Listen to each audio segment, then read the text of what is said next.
Welcome to the Heirloom Recipe Project, the show that fills your cookbook with family favorite recipes handed down through generations. On tonight's episode of the Heirloom Recipe Project, we will be baking some simple but impressive recipes, from cream wafers to strawberry rhubarb pie with an award-winning baker.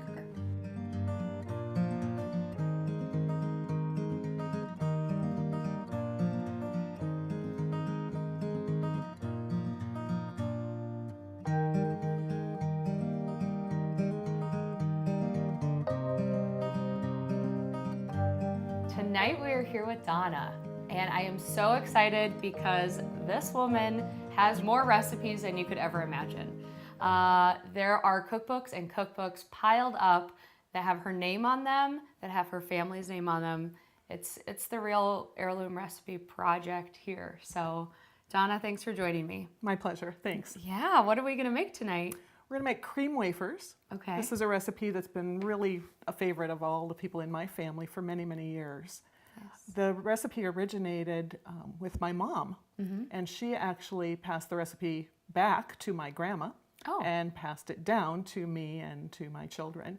Nice. It's a simple cookie to make. It's really delicate. It's really delicious.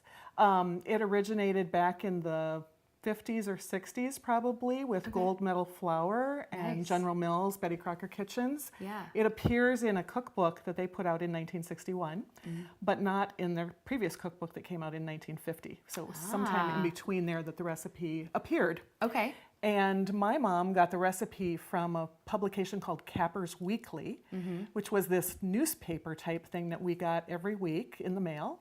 And it had a lot of household hints in it and recipes and things like that. So she found it in Capper's Weekly, started making it, and Nice. it became a tradition that we had at Christmas and a lot of other special occasions. Great. Well, let's jump right in and start making it. Sure. Okay. First of all, we need a cup of butter. Okay. Do use butter, don't use margarine. Okay. Or they won't taste nearly as good as they That's- should. All right, one of the tricks. Yep, so we need a cup of butter that's softened, Okay. and if it's not soft enough, just stick it in the microwave for a few seconds, not too long because you don't want it melted. Okay. Then we need 2 cups of flour with that, and I used to work at the Betty Crocker Kitchens. I worked on Gold Medal flour, and our method for measuring flour at that point was to dip the cup in the flour, you know, like this. Oh, and we've learned since then. We're you don't- supposed to spoon it. That's right. Yeah. So you worked at the Betty Crocker Kitchen? I did. I worked at the Betty Crocker Kitchens for 5 years Yeah. after I was out of college for a few years. And I tested recipes there, Like taste tested? taste tested, yes. Fantastic. That's a dream job. Okay. Tested recipes, Yeah. did a lot of baking. Because I worked on flour, I got to teach a lot of the new marketing and marketing research people how to use flour and some really basic baking skills. Yeah. So we did lots of things with flour, pies and biscuits and cookies and all kinds of things. Yeah. So we've got our flour and our butter there. I'm going to bend down because that's the way you're supposed to measure liquids. We need 1/3 of a cup of cream in here as well. All right. So you got to teach people how to use all these recipes. Yes. Now, is this something that you've learned since you were little? Like you grew up on a farm, so you made butter, you had all this flour at your disposal. Tell me about baking when you were young and how this kind of worked out its way up to the Betty Crocker Kitchen. I spent a lot of time helping my mom in the kitchen. I had 2 older sisters and no brothers.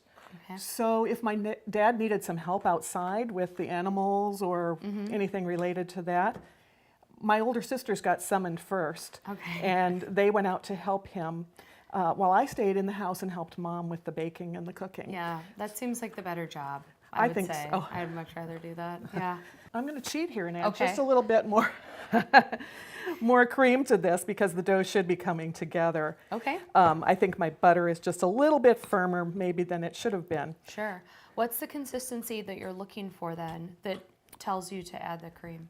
Well, it just needs to come together in a ball Okay. and stick together, kind of like a pie crust would maybe. And you know, I could maybe even put my hands in here and and clump it together in a ball, and we'd be in pretty good shape. Yeah. You want me to do that? Sure. Yeah. Let's see how the pros do Let's it. do that, huh? The pros improvise when they need to, so that's what I'm Okay. doing here. Yeah, but you have to know, all the tricks that go into that too. So, Yeah. so how did this recipe come out on top of the favorite recipe that was handed down? Oh, Or are there a lot of them? There are a lot. Okay. Yeah. Yeah. We've put together 2 family cookbooks, actually. The second book has about 300 recipes in it. So Wow. I have eaten or prepared probably 95% of those recipes. Yeah. So I have lots and lots of favorites. But yeah, everybody in my family, I asked them when I knew I was going to be doing this, what recipe I should show, and got lots of different opinions on that because everybody has a favorite. So Yeah. Nice. I'm going to stop with this because I've made a mess here all over the Okay. counter, and I'm That's going to fine. need to wash my hands. Okay. But you get the idea here. You want a Yeah. ball of dough, right? Okay, That'll stick perfect. together like that. Yeah. So what's our next step after we have this ball of dough together? This looks pretty bad. We're going to wrap this in waxed paper and Okay. put it in the refrigerator for an hour to chill. So we have the dough chilled, and what's the next step? The next step is to roll the dough out All right. and cut it into shapes. All right, we're going to roll this dough out. I'm going to work a little flour. That's probably more than a little, but it's okay because this dough has so much butter and so much cream in it and no water. It's not going to form gluten no matter what we do to it, and it's not Okay. going to get tough. The cookies are just going to remain tender no matter how much flour we add at this Yeah. point or how much we manipulate it. Nice. So Okay. I'm going to pat this into just a nice little round. We'll put it in the flour, put a little bit more on top, Okay. flip it over, and grab a rolling pin. I'm going to put a little flour on there too and start to roll these out. And Now, okay, go ahead. Sorry. I was going to say, I'm distracted by this rolling pin, the other one that you brought. yeah, I don't think you can see this, but it has names all over it. It's beautiful. Can you tell me about this? I can. That rolling pin dates back to 1954 when my mom was a young woman and a bride to be.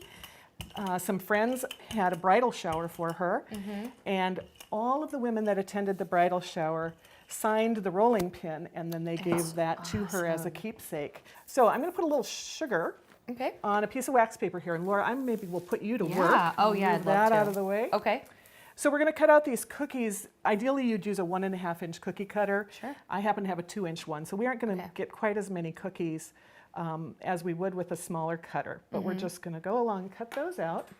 How many cookies does this recipe make anyways? The recipe says it makes 5.5 dozen, and when I made a batch the other day, I got about half that many. Okay. My cutter was too big, and maybe my dough was a little bit too thick. Okay. And really old version of the recipe says they should be rolled as thin as pasteboard. I don't Oh. even know what that means. Yeah. But paper or cardboard or Sure. something. And these are maybe a little thicker. About 1/8 of Okay. an inch is good. So I'm going to let you turn those over. Okay, so just flip them around. Yeah, you Make might sure want to they're use coated. a Oh, fork. not my hands. Well, you can, but we don't want to stretch them out and make all kinds of odd shapes. We Okay. just want them to stay round. So Okay. we'll handle them as gently as we can. Sure. And then we're going to put them on a cookie sheet. Oh, okay, perfect. So I just re-rolled the dough that we had left over. Okay. And like I said, these will be just as tender as the first ones because they have so much butter and cream in them. Great. I can't wait. How did I do here? You did great. We need to Really? put these on the cookie sheet Okay, now yep. and then prick them and then we'll bake them. All right, let's do it. Okay?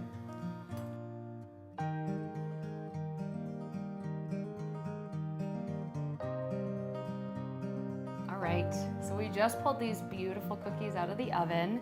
Donna, tell me about this gorgeous color. What are we looking for when the cookies are finished? We're looking for the cookies just to be set. Okay. Not so soft that if you were to touch them, there'd be an indentation. We want them just to be set and maybe just a very slight bit of brown on them, but Yeah. we certainly don't want them too brown. Okay. This is plenty brown right there, but they can be colorless and just set. Yeah. Ready to go. How much time did they spend in the oven? They were in the oven at 375 for 8 minutes. Okay. The range is 7 to 9, and when I baked them last night, it was 8. Yeah. That worked well today, They too. smell so good. All right, it's like the butter is just wafting up from the cookie tray. Well, we're going to put more butter on Okay, them. okay, perfect. All right, what's the next step? We need to make the frosting. Okay. We're going to use a half cup of butter, which we have in here, and we did soften this a little bit just for a few seconds in the microwave Sure. to make sure that that's really nice and spreadable. That's just perfect. To that, 1 stick of butter, half cup. We're going to add a cup and a half of powdered sugar. Okay. We need a teaspoon of vanilla, which we'll put in, and then food color. Oh, it is. So really simple. Okay, so just the butter, sugar, vanilla. Okay. About 2 drops of red food coloring will give us a nice pink color. Nice. On the recipe that I have where my grandma hand wrote Yeah. this recipe, she said that the frosting should be tinted pink or green. And when I read that the first time, I missed green. I thought pink, so I only brought red food coloring along today. Perfect. We will have pink filling. So should we put some cookies together? Yeah, let's All do right. it. This is simple. We just make little sandwiches. Okay. I always try and find 2 that are about the same size and same shape, because sometimes when they bake, they get distorted a little bit. Sure. And I've got way too much frosting on there. Okay. Yeah, how much frosting do you put on each of these? The recipe specifies a teaspoon. Okay. But if you take a teaspoon and you measure a Yeah, teaspoon of frosting, maybe. that's not very much. You need more frosting than that. So I put whoops. Whoop. You know what? And they're They're very fragile. perfect. Yeah, I was gonna say, what's the consistency of these? I mean, I know we'll taste them. Thank goodness.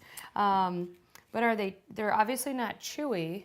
No. But They're a very delicate, kind of flaky, tender cookie. It's like a very tender pastry. Okay. And when you bite into these, well, I would suggest you just pop the whole thing in your mouth in one piece, because if you try to bite, it might shatter. sure. But they're really delicate. They would be beautiful on a tray, like for even a bridal shower, Yeah. a baby shower. If you wanted to do a reveal party, you could do blue Oh, frosting yeah, or that's pink a great frosting. idea. They're wonderful at Christmas time.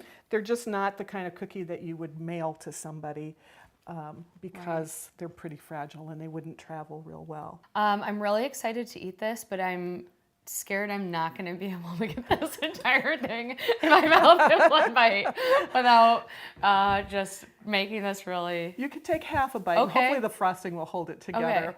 I mean, it's just butter and sugar and flour, and that's all you could smell. It's good stuff. Okay. Are you going to have one too? Roughly how many of these have you eaten in your life, Oh my, if you could guesstimate? 100, let's say. 100. Maybe more than that. I would eat 100 in one sitting. They were They're certainly so a favorite. good. Yeah. I love how soft they are. These are fantastic. Thank you you. so much. Thank you. It's a family favorite that Yeah. I think will live on for generations.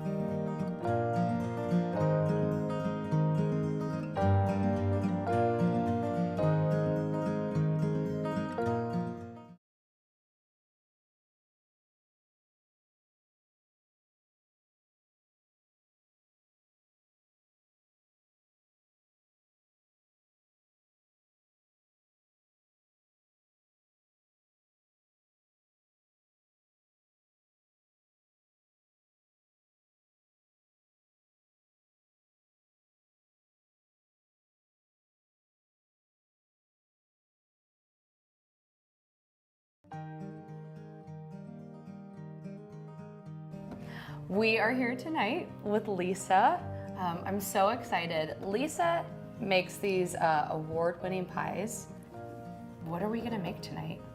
Tonight we're making a strawberry rhubarb pie. Rhubarb is in season right now, and people like strawberry rhubarb a lot. So Right. I thought that might be a good choice. Well, let's start diving right in. So the first thing you want to do is you want to, I call it the guts. You want to put the guts together. And the reason you want to put the guts together and then make the crust is because you kind of need your guts to ferment a little bit, and you need them to get, familiar with each other and get kind of juicy. Okay. So then when you go to put the guts into the pie, you can kind of look at it and go, is that a little too juicy or is that kind of dry?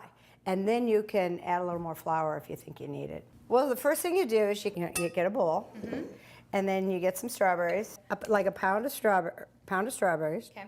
And then here's the thing I want to say about rhubarb.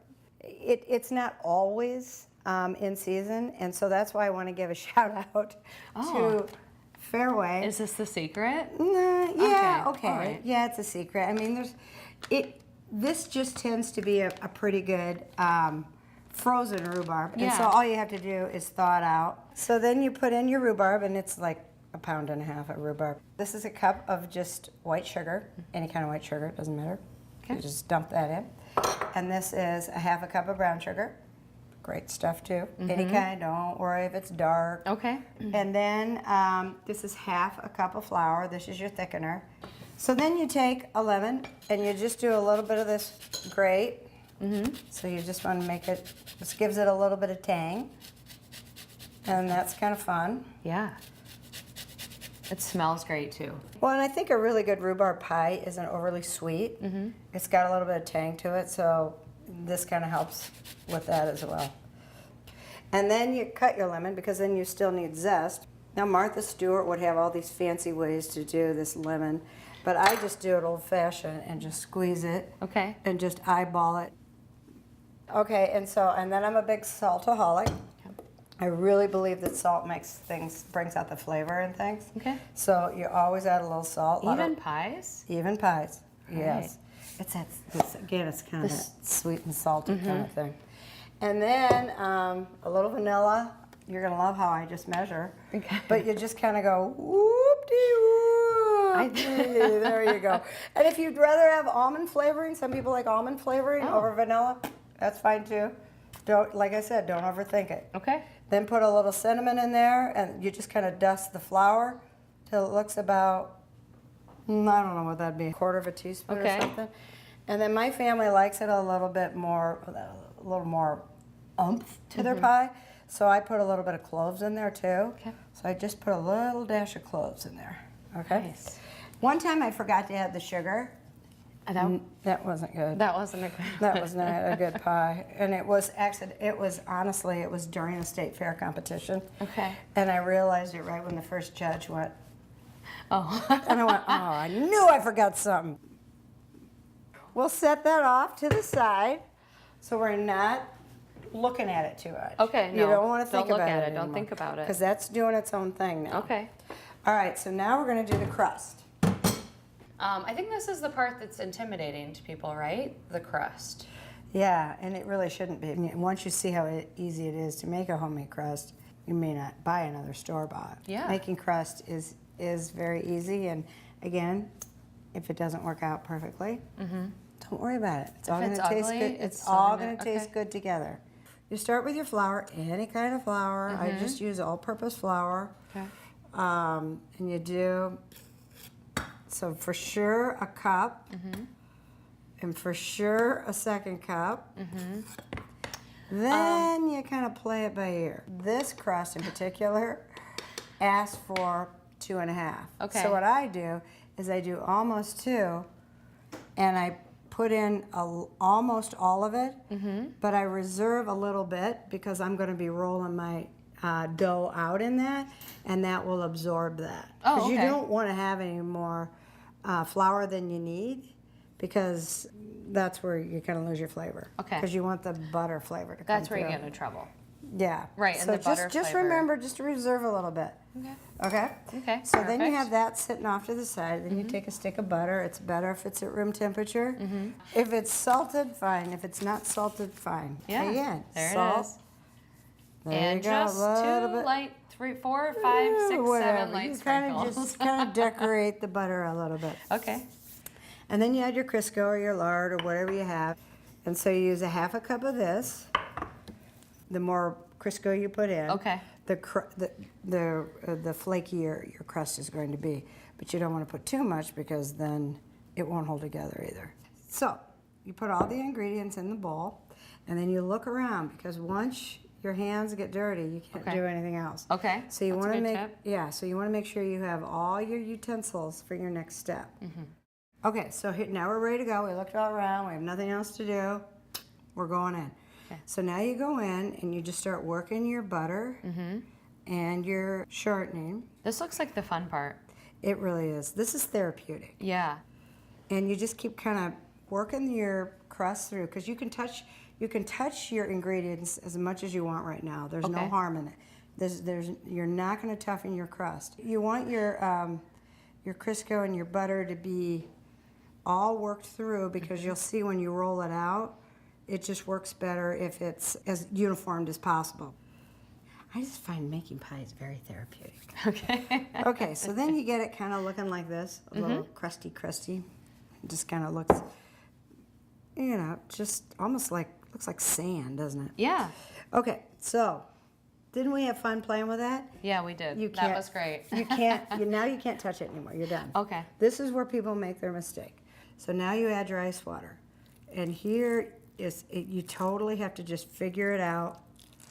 Remember, Feels less, like a lot of pressure. no it isn't. Okay. Less is more, because you can always add water. Right, And, yeah. and you can always add flour. Still, it's not a big deal. But now your hands have to turn into paddles. Okay. So you can't do what I was just doing before. And now all you're doing is turning it. Okay. Because you want the water to absorb into the crust. Okay. So you're just picking it up and dropping it.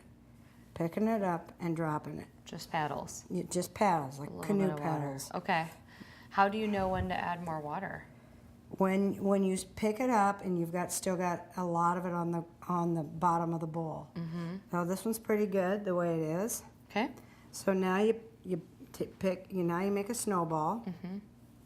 Pretty good sized snowball. This particular recipe for dough makes 4 dough balls. Oh, okay. And you learn that over time too, is how big to make the dough balls.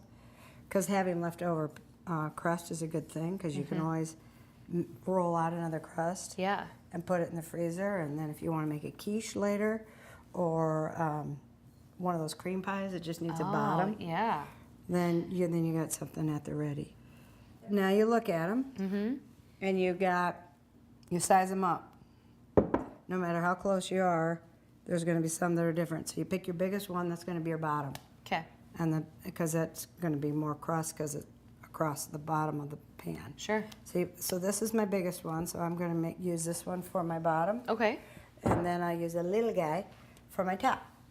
So the next thing you do is you have your ball, and then you got to clean your surface off. Oh my gosh. I'm lucky enough to have this incredible wooden countertop, Yeah. which I just adore. So now remember that 1/4 cup of flour Yeah. that we kind of reserved? So you just spread it around a little bit, because I call this my bank. Okay. That's my bank. I could have put that in there, but I'd rather put it in here. Okay. 'Cause Because I- the dough will pick this up a little bit. Yeah, the dough will pick it up. So you roll it around, get it all covered up gently. And then you just spread the flour a little bit. And then you make a hockey puck. It's kind of a big hockey puck, isn't That it? is a little bit. Okay, so it's a big hockey puck. And you want to do as much as you can with your hand. And you make sure it's all covered.